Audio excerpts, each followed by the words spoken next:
Good morning, everybody. My name is Phil Fraser, and welcome to my FFS presentation this morning on business strategy. Before we start, a couple of things for you. Firstly, go get yourself a pen and paper because you'll be needing making notes. And could you just type your name in the chat and what your business does, so we've got an idea of what sector you're in and how I might be able to help you. There will be a Q&A session. So if you've got any questions, please type them in the chat. I'll get onto them when we finish. So I'll wait a couple of minutes, a couple more people coming in, and then we'll get going. So to the people who have just joined us, if you could put your name and your business type in the chat, then I've got an idea of what it is you guys do. So, pen and paper at the ready, let's go. I'm going to talk today about the FFS, the Fraser 5-Step Business Strategy Planning Tool. And what we're going to do is end up with a business strategy for you, bespoke for your business. Okay. Okay, I'll give it a couple more minutes because I think we're technically supposed to start in 3 minutes time. So I think there's people still coming in. I can see Gary's in cybersecurity. Hi, Gary. And Jordan is an insurance broker. Good morning. Nice to see you. As I said, anybody else, if you want to put your name and your business sector in the chat, that'll give me an idea of what sectors you're all in.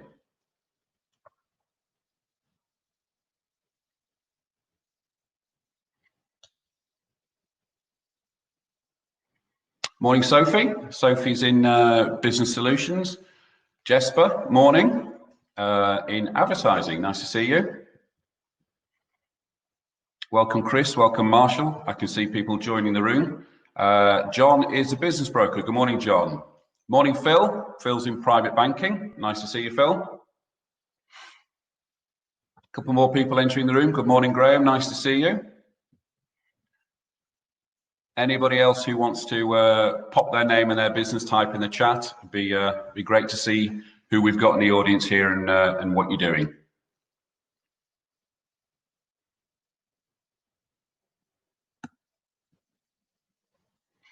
I'll give it a couple more minutes, then we'll get going. As I said previously, to those who've just joined, make sure you have a pen and paper ready because you'll need to be making notes because this is going to be a really useful session. Morning, Mark. He's in electronic distribution. Sounds interesting. Graham Shiers, who's our host today. Welcome, Graham. He's a connector, as we all know. Nice to see you.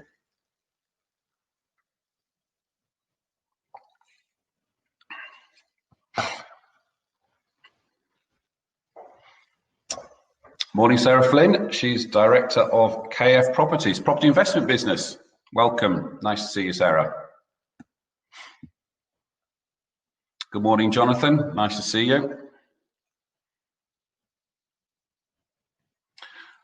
Okay, so I think we're pretty much on time. So this session is the FFS, the Fraser 5-Step. This is a business strategy planning system. That in half an hour will get you a bespoke strategy for your business.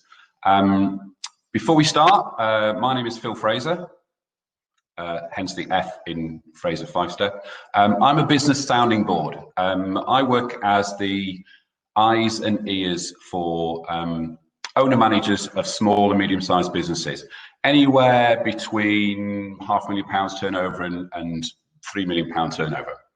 We all know the cliche, it's lonely at the top. What I offer is the ability for owners to discuss and bounce around any of the ideas and any of the issues that they have. The sort of questions that as an owner manager of a business, you can't discuss with your team, or you're not sure which way to go, or you want advice on something, or simply just need to talk to somebody. So I offer that as a service, as I say, to business owners. And I'll explain at the end of the session why I think I'm perfectly suited for that. So let's get started. The Fraser 5-Step has, unsurprisingly, 5 steps. Step number 1, and I want you all to do this for your own business. The Fraser 5 step starts with the first question, and you need to answer this, but you answer it quickly, and it's an impromptu answer. The first question is, what does perfect look like to you in 1 year's time? Very simple question. What does perfect look like in 1 year's time? The dream scenario for you. So write that down. Now, that could be something like £1 million of sales, or it might be, I want to sell a business, or it might be, I want to launch a new product. So that is stage 1. That is your mission. That is your objective. That is the dream scenario. Question number 2 that follows that. What needs to be in place on a top line basis to make sure that that happens? So you've looked at what your dream scenario is. What needs to be in place? Now that might be just 2 or 3 top line systems or top line things that need to be in place. Now, that would probably be, depending on what your sector is and what your industry is, think about marketing, sales, operations, product, finance, team. So let's say, we'll go back to the example again. The example of, I need £1 million sales in a year's time. So what you might need in that scenario, you might need to increase the number of sales and increase your profit per item. And that might actually deliver it. Or it might be, you need to get a new sales director on board.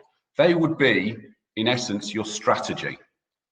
We talked about selling the business. Your strategy to sell the business might be, prepare the business to be sellable, understand the M&A marketplace. Just top line strategy. And if it was launch a new product, your strategy would simply just to top line be to identify and specify what that product might be. So you've now got a mission and you've got a strategy. The next stage is to drill down a little bit further.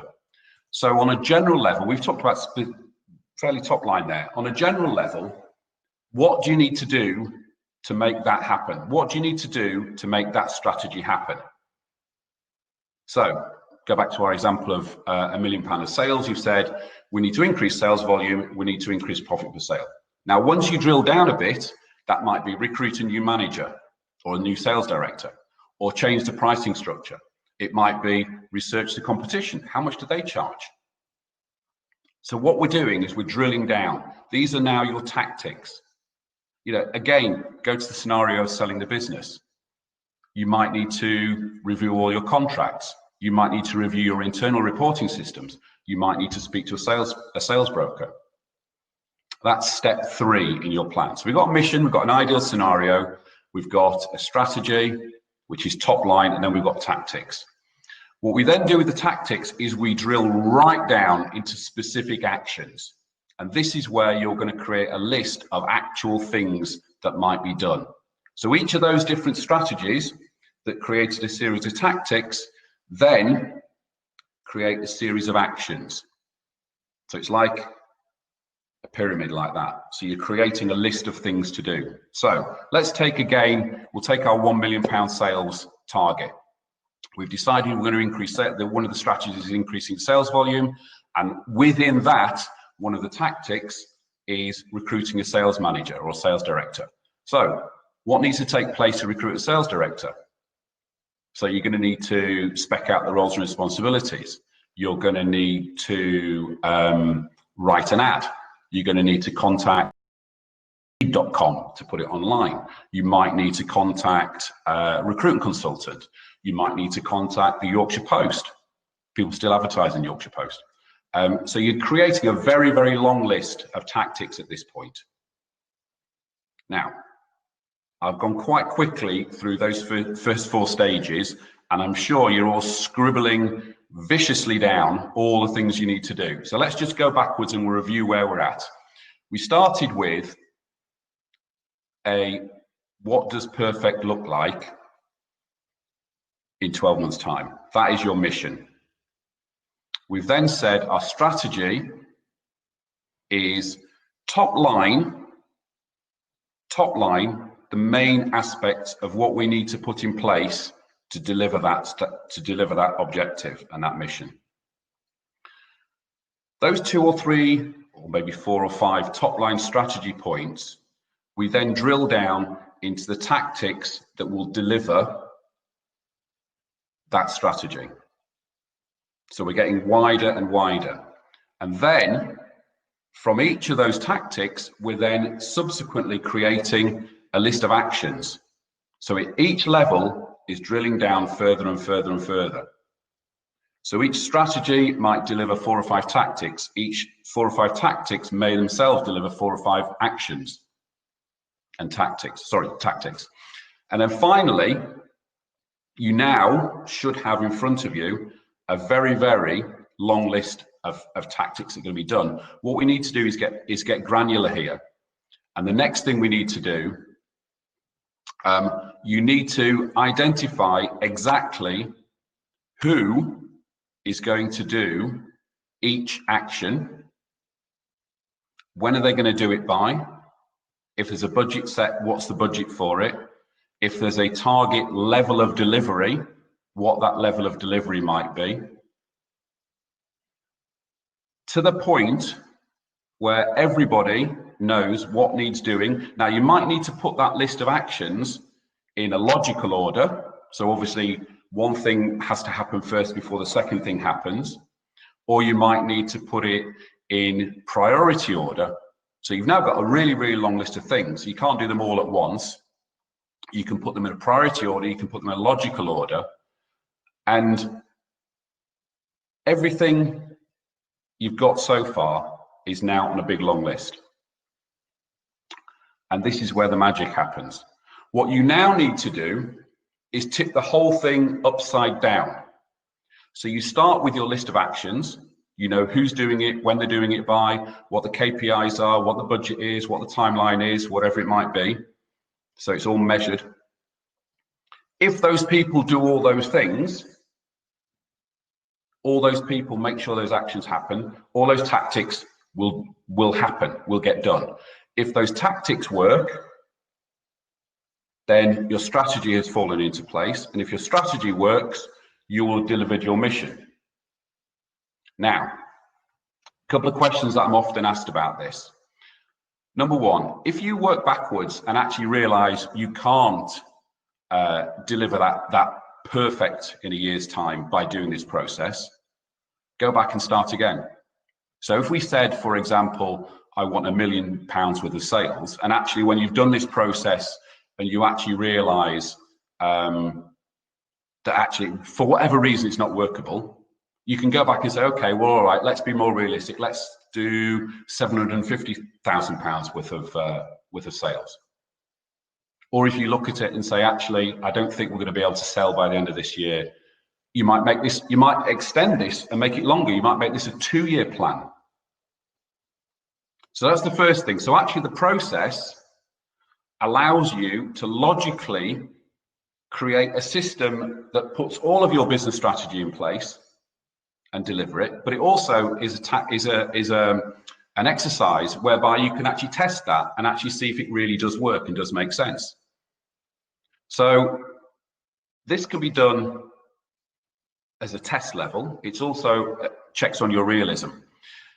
The beauty within it as well is we talked about the dream scenario in a year's time. You can change any of that. You could say, what's dream scenario in 6 months? You could do 3 months. You could actually use this not only for business, but you could use it for a project. So it might be the delivery of one specific project. And again, you go through the same process. So the project is the delivery of, I think we talked about earlier, the delivery of maybe a new product. And then you can work down. And you can break this down and actually do this exercise by department. So you could get the marketing team to do this. You could get the sales team to do this. You could get the operations team to do this.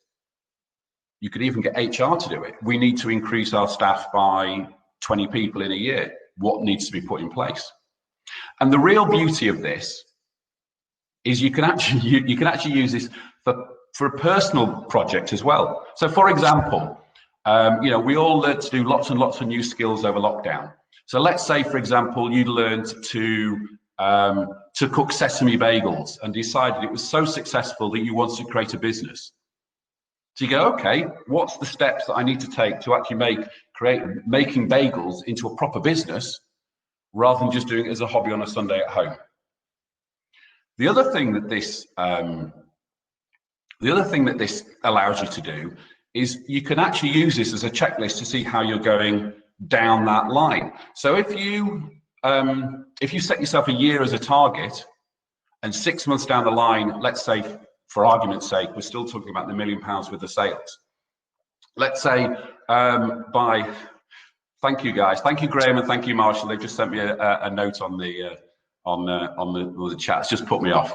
But let's say your £1 million worth of sales you were in a situation that halfway through the year you'd only hit £250,000 worth of sales. So quite obviously you're not going to be able to hit your target. What you can then do is redo this project again, redo this strategy again, and say, okay, we're not going to hit. We've only hit 250 6 months down the line. In 6 months' time, you could sit down and do this project again and reassess what you're doing. So actually, the system allows you to put KPIs in place to be able to see how well you are delivering this process. And as I say, you end up with a very, very simple plan that's got a list of actions that, if it all works and if it's logical and if you've been honest about what you've put in place, they should deliver where you're at. There's actually a 6th step to this. And the 6th step to this in a year's time is the review process. And the review process is, okay, a year ago, this is what we put in place. This was the plan we put in place. These were the ideas we put in place. These were the assumptions we made. How did it work? If we did it again, what would we do differently? What could we do better? Where did we fail? How do we review this process? Okay, so it actually allows you a step 6 before you do this again in a year's time. If we're doing this every year, step 6 before you go back to step 1 is what went right, what went wrong. You may have ended up doing £1.5 million worth of sales. Fantastic. We still need to review that. Why did it do so well? Can we replicate that? And then with all of those things, as I say, you could do this on a linear basis by project. You could do it on a linear basis by department. You can do it on a business-wide basis. So a couple of things to add. Obviously, we've got some. I think we've got some time for some Q&A, which is great. I've rattled through this a little bit. If you go to my website, which is philfraser.co.uk/FFS, there's a PDF there that you can download, you can print off, and you can use as a structure for this process. Also note, it is philfraser.co.uk. Do not go to philfraser.com. Philfraser.com is a medieval reenactment costume company. That quite obviously isn't me, it's .co.uk. Anybody who wants to connect with me, I'm on LinkedIn, which is just Phil Fraser. And I said at the start why I think I'm best suited to be a business sounding board. I sold my business 2.5 years ago. In most instances, I've been there, done that. I've probably experienced what you as a business owner has done. So talking to me, I've probably been there. I can give you a view of it from my point of view. I won't tell you what to do. I'll be a pair of your eyes and ears and listen to you and answer your questions. So I think as our event organisers have just said, if you've got any questions, I don't know how long I've got left, actually. I'm trying to check my time. If you've got any questions, please ask away. Happy to answer any questions anybody's got. Oh, I've got 15 minutes left. Fantastic. We can talk about lots of different things. I've gone through that really, really quickly. So if anybody's got any questions, fire away.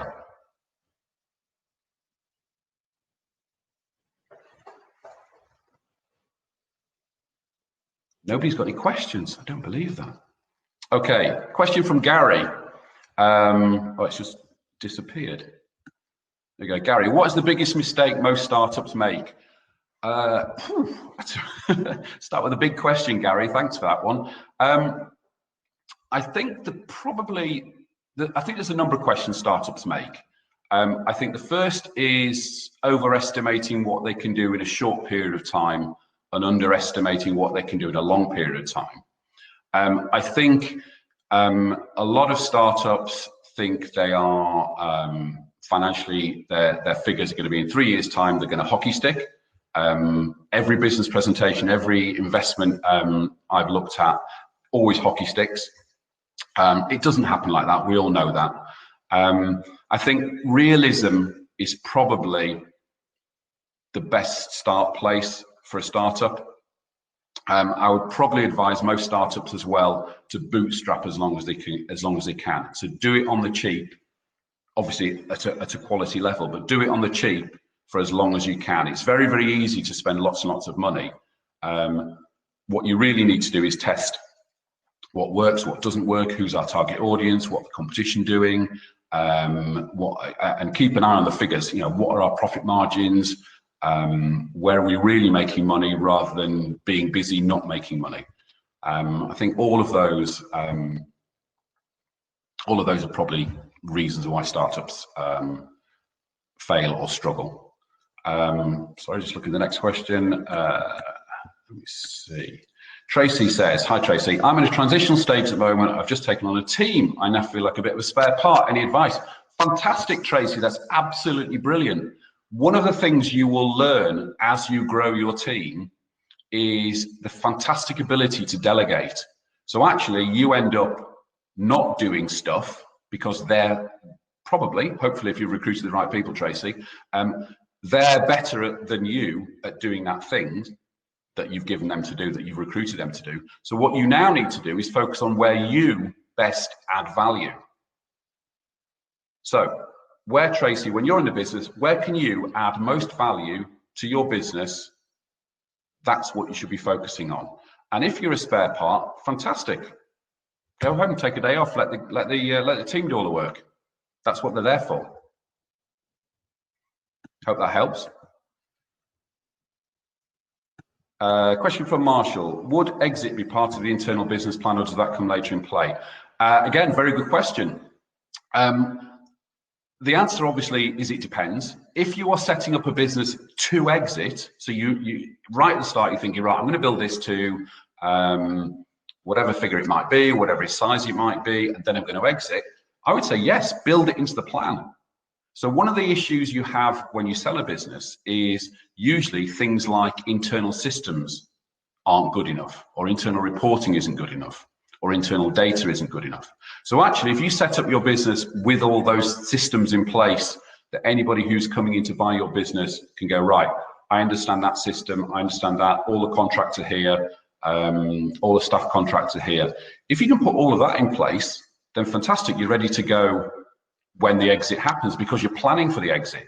I think most businesses, I'm assuming most businesses, run because the owner, the manager, wants to create a successful business, and sale of the business is somewhere on the horizon. Yes, it's worth keeping it in mind, but I don't think it needs to be in the plan right from the start.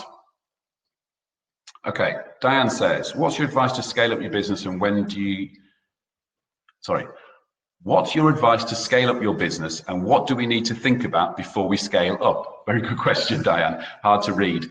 I think the best time to scale up is, and it's hard to predict, is just before you can afford it.